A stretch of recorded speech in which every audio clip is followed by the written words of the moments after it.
Hello, good morning students. Myself Dr. Ashish Garg, Associate Professor in Chemistry, R.N. Bhuiya, Government College, Ramgarh Shekhawati, Sikar, Rajasthan. बच्चों, आज हम transition elements में इससे पहले हमने ट्रांजिशन एलिमेंट्स के 8 भाग बनाए हैं, 8 पार्ट्स मैंने कंप्लीट किए हैं।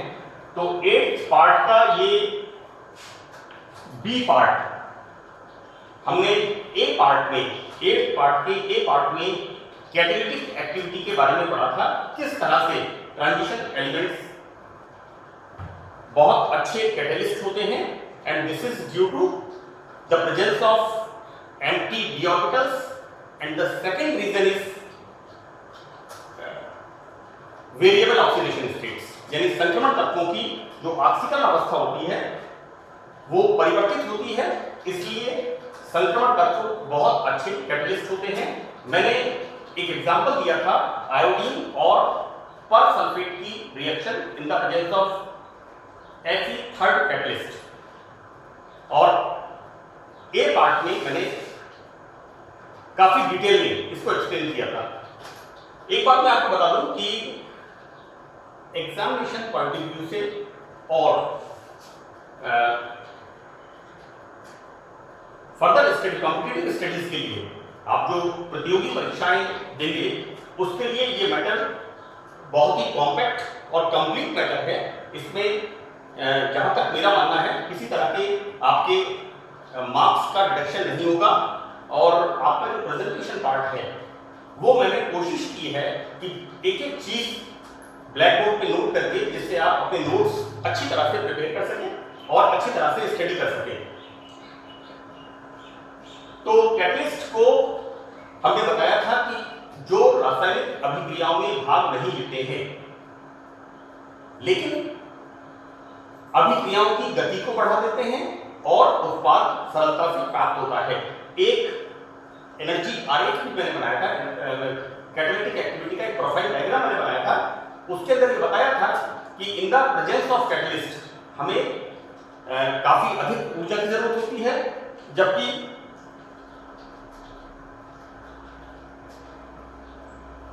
In the absence of catalyst हमें अधिक ऊर्जा की जरूरत होती है, जबकि presence of catalyst activation energy का मान बहुत कम हो जाता है। मैं 8th भाग के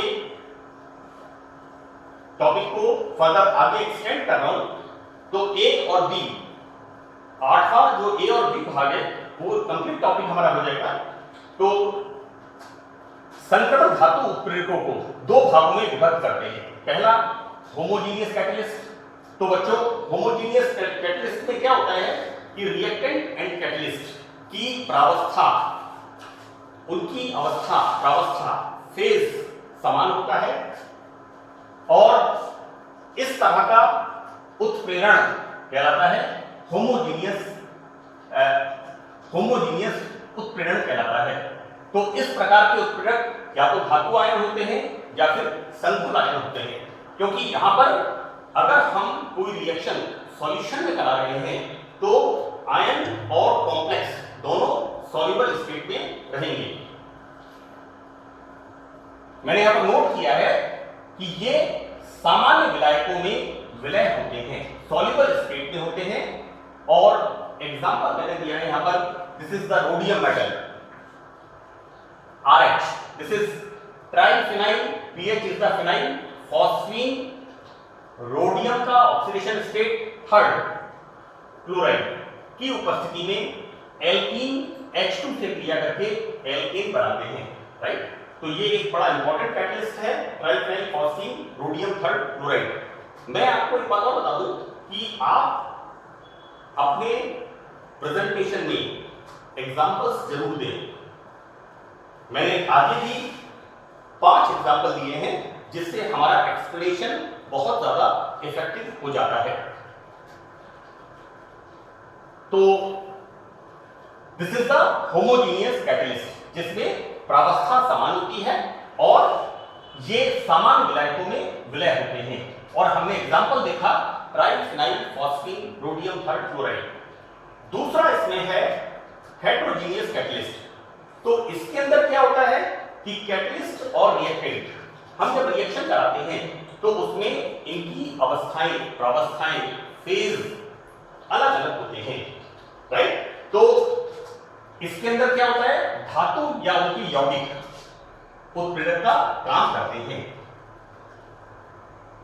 फॉर एग्जाम्पल, यदि हम दो रिएक्टेंट्स की रिएक्शन करा रहे हैं तो उस, और रिएक्टेंट्स हमारे कैसे हैं, लिक्विड, तो उसमें हमने जो कैटलिस्ट डाला है वो सॉलिड स्टेट में होगा। मतलब कैटलिस्ट सॉलिड स्टेट में है और रिएक्टेंट्स हमारे लिक्विड स्टेट में है। तो इस तरह का जो कैटालिटिक एक्टिविटी होती है या कैटालाइसिस होता है वो कहलाता है हेटेरोजीनियस कैटलिस्ट, और हिंदी में इसे कहते हैं विषमांगी उत्प्रेरण। तो दूसरा तरह का कैटलिस्ट है विषमांगी कैटलिस्ट, हेटेरोजीनियस कैटलिस्ट।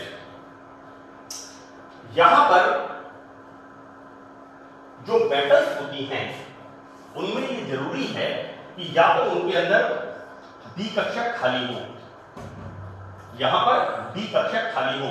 बच्चों, मैंने एग्जांपल दिया था आपको वेजिटेबल ऑयल का, और वेजिटेबल ऑयल क्या होते हैं, palmitic acid, oleic acid and stearic acid. Palmitic acid, oleic acid and stearic acid, these are the vegetable oils.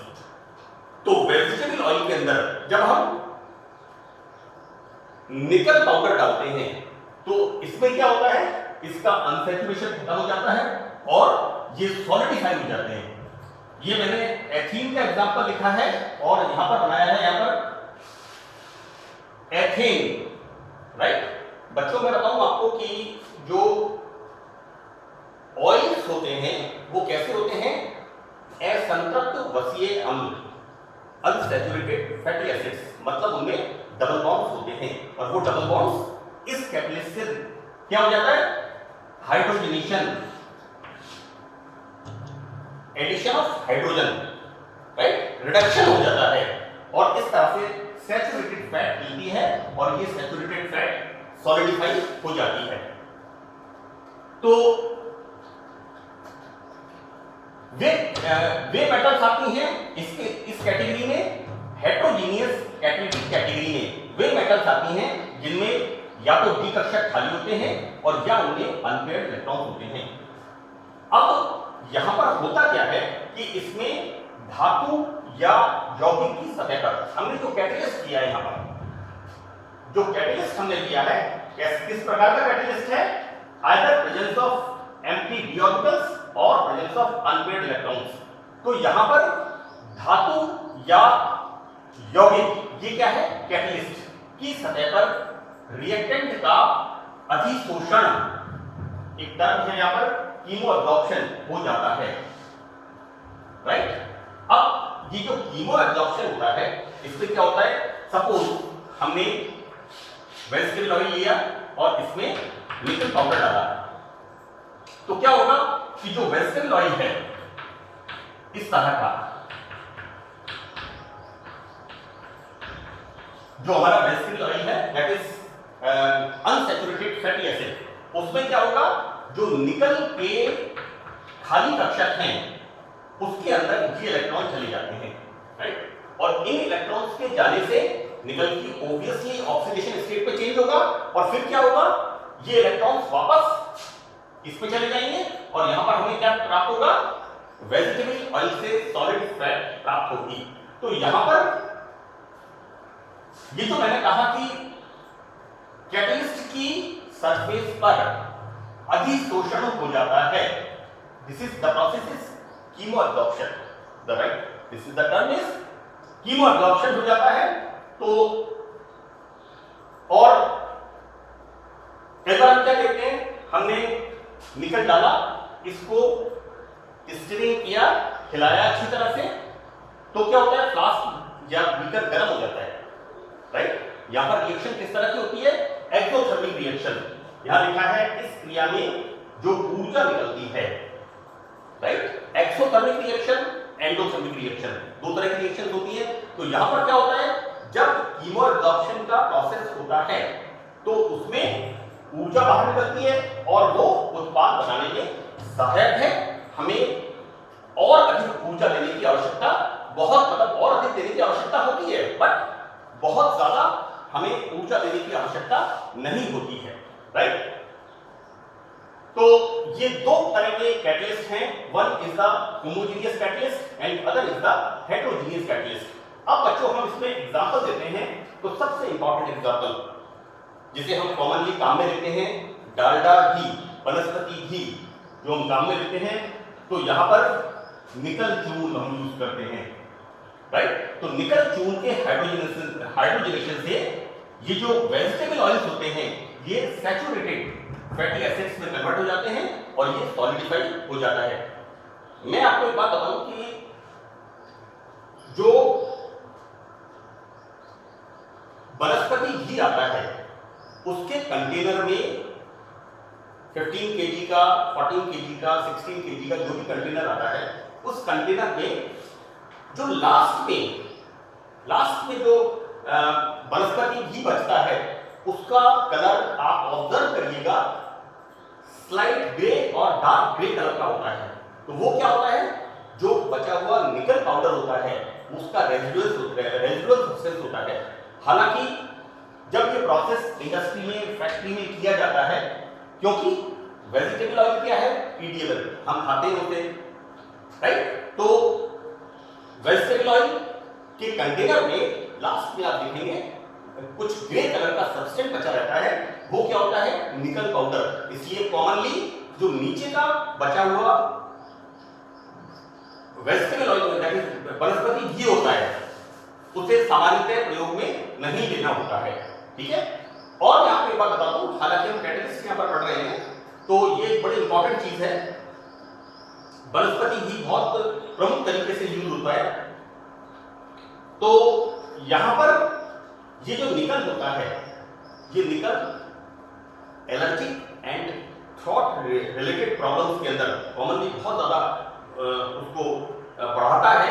इसलिए मेरा ये मानना है, आपको ये मेरा एडवाइस है कि जो कंटेनर में नीचे का जो रेजिडुअल बचता है ग्रे कलर का, उसे कॉमनली यूज नहीं करना चाहिए। एनीवे, हम अपने सब्जेक्ट पे आते हैं कि इसका मानव के लिए, ह्यूमन बीइंग के लिए इसकी यूटिलिटी कैटलिस्ट की क्या है। मैं आपको बता दूं कि संक्रमण तत्व और इनके कैटलिस्ट इतने इंपॉर्टेंट हैं कि अगर हम इसको इसमें से बाहर निकाल दें तो शायद हम देखेंगे कि हमारी जो 1/3 35% जो हमारी यूटिलिटी है डिफरेंट कंपाउंड्स की, हम ना तो कोई किसी तरह के पॉलीमर का, this wire is form from the polymer, इसका कवर पॉलीमर का बना हुआ है, हम शूज यूज करते हैं पॉलीमर के बने हुए हैं, हम ये बटन जो बने हुए हैं हमारे पास कमीज के, ये पॉलीमर के बने हैं, यानी पेन हमारा पॉलीमर का बना हुआ है। तो polymer is the part of human life, right. So this is the one example. Now in the second example, ammonia. ये मेथड आपने 11th से आप पढ़ते हुए आते हैं, हार्बर विधि, preparation of ammonia by Haber process, और बच्चे इसको अच्छी तरह याद कर लेते हैं, N2+3H2 in the presence of iron, molybdenum and formation of NH3, right? यहां पर आयरन एंड मोलिब्डेनम ये दोनों क्या हैं, ये दोनों के दोनों ट्रांजिशन एलिमेंट्स हैं। तो हम इसके द्वारा अमोनिया का फॉर्मेशन करते हैं। और बच्चों, ammonia is number of things preparation के काम में आती है। तो ये इसका एक कॉमर्शियल यूज है, इंडस्ट्रियल मेथड है, बाय हार्बर मेथड, जिसके के अंदर हमने ये मॉलिब्डेनम क्या है, second transition series YZRNBMO molybdenum TCRURHPDAGCD, तो सेकेंड ट्रांजिशन सीरीज का एलिमेंट है और ये हमारा फर्स्ट ट्रांजिशन सीरीज का एलिमेंट है। तो हमने सेकेंड एग्जांपल देखा प्रिपरेशन ऑफ अमोनिया। मैं ये आपको बड़े इंपॉर्टेंट एग्जांपल बता रहा हूं जिनको कि आपको अपने एग्जाम के अंदर आपका प्रेजेंटेशन इफेक्टिव होना चाहिए, आपका प्रेजेंटेशन बहुत इफेक्टिव होना चाहिए, बड़ा कॉमन होना चाहिए और एग्जांपल्स उसके अंदर बड़े इफेक्टिव एग्जांपल्स होने चाहिए जिससे आपको मार्क्स अच्छे मिल सके। Now in the third one what we use, zinc chromate. Right. अब जिंक क्रोमेट किसके काम में आता है? Carbon monoxide. This is the carbon monoxide. इसकी जब हाइड्रोजन से रिएक्शन कराते हैं in the presence of zinc chromate, then formation of methanol. And methanol भी एक बहुत इंपॉर्टेंट हमारा कंटेंट है, जर्मिसाइड्स बनाने के काम में आता है, number of medicines, number of things, preparation of so that carbon monoxide की हाइड्रोजन से रिएक्शन, तो this is the zinc chromate के द्वारा एंड फॉर्मेशन ऑफ मीथेनॉल। ये रिएक्शन भी आपने 11th 12th में पढ़ी है। मैंने ये जितने भी एग्जांपल लिखे हैं इनमें कोई भी एग्जांपल ऐसा नहीं है जो आपने पुरानी क्लासेस में नहीं पढ़ा है, क्योंकि मैं बहुत टफ एग्जांपल्स लिख के इस कैटालिटिक एक्टिविटी को कॉम्प्लेक्स नहीं बनाना चाहता, राइट। हम अपने प्रेजेंटेशन को इफेक्टिव बनाएं, ना कि कॉम्प्लेक्स बनाएं। Now fourth one, this is very very important, this is Fenton catalyst. This catalyst is very important. यहां पर ये कैटलिस्ट क्या करता है, होता क्या है, this is iron sulphate plus hydrogen peroxide. और ये कैटलिस्ट क्या करता है, प्राइमरी अल्कोहल को एल्डिहाइड में बदलता है, राइट। यहां पर ये कैटलिस्ट कर रहा है, प्राइमरी अल्कोहल को एल्डिहाइड में कन्वर्ट करता है। And this is the specific catalyst, विशिष्ट प्रकार का अभिकर्मक है, राइट। तो ये अभिकर्मक एक बहुत ही स्पेसिफिक कैटलिस्ट है, दैट इज फेंटन कैटलिस्ट। मैं आपको बता दूं कि बीएससी पार्ट सेकंड की क्लास है, मैंने बीएससी पार्ट थर्ड में जो मेरे लेक्चर्स रिकॉर्ड किए हैं उनमें कार्बोहाइड्रेट्स के अंदर कार्बोहाइड्रेट्स में मैंने एक तो inter conversion, that is glucose to fructose and fructose to glucose, and number thing and the other topic is that is aldopentose to aldohexose and aldohexose to aldopentose, that is descending and acidic series, उनके अंदर भी इसका use किया है, right. तो हो ये रहा है कि ये फेंटन कैटलिस्ट भी आपने 12th स्टैंडर्ड में पढ़ा है, राइट, कि अल्कोहल से, प्राइमरी अल्कोहल से एल्डिहाइड कैसे बनेगा, right. Now fifth one, this is very very important, that is titanium tetrachloride. This forms name is Ziegler Natta catalyst. Industry में या ह्यूमन लाइफ में इस कैटलिस्ट की वजह से रिवॉल्यूशन आया, नंबर ऑफ पॉलीमर्स का फॉर्मेशन हुआ। आज से 40-45 इयर्स पहले इतने सारे पॉलीमर्स के हम देखते हैं। आज स्वीट्स के डिब्बे, किसी भी चीज का पैकिंग जो पॉलिथीन का हो रहा है उसमें इस कैटलिस्ट का बहुत ही इंपॉर्टेंट रोल रहा है। जिगलर-नाटा कैटलिस्ट, नंबर ऑफ टाइप, मतलब इतने सारे प्रकार के इससे पॉलीमर फॉर्मेशन होते हैं, राइट। तो ये what we use here, titanium, this is titanium tetrachloride is used in the Ziegler Natta catalyst. और इसमें क्या होता है, it will form ethene to polythene and we are always using polythene.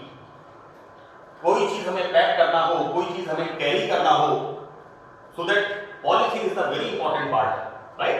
अब इसके बहुत सारी डिटेल स्टडीज हैं और बच्चों बीएससी पार्ट फर्स्ट में, ये हमारी बीएससी पार्ट सेकंड क्लास है, तो बीएससी पार्ट फर्स्ट के अंदर एल्काडाइईन्स के अंदर मैंने बहुलकीकरण, पॉलीमराइजेशन पर एक पूरा लेक्चर मैंने उस पर डाला है, रिकॉर्ड किया है बीएससी पार्ट फर्स्ट में एल्काडाइईन पर। तो इसका मैंने काफी डिटेल में आपको वहां एक्सप्लेनेशन किया है कि किस तरह से अलग अलग प्रकार के पॉलीमर फॉर्म हुए, पॉलीस्टाइरीन एंड अदर्स, अलग अलग देशों ने अलग अलग तरह के पॉलीमर्स बनाए, वो सब मैंने उस लेक्चर में डाला है। लेकिन यहाँ पर हम सिर्फ और सिर्फ संक्रमण तत्वों के कैटालिटिक एक्टिविटी के एग्जांपल देख रहे हैं, right. So that this titanium chloride से क्या बन रहा है, जिगलर-नाटा कैटलिस्ट, एंड बड़ा इंपॉर्टेंट यूज है एथीन टू पॉलीथीन। तो this type of polymer is formed from ethene. So that's all about the catalytic activity. ये हमारा कैटालिटिक एक्टिविटी का बी पार्ट था, and I hope this is the complete matter. आपकी जो कक्षा है बीएससी पार्ट सेकंड, उसमें इस टॉपिक के लिए 8th A and 8th B ये कंप्लीट पार्ट इसमें मैंने कोशिश की है करने का। That's all, thank you.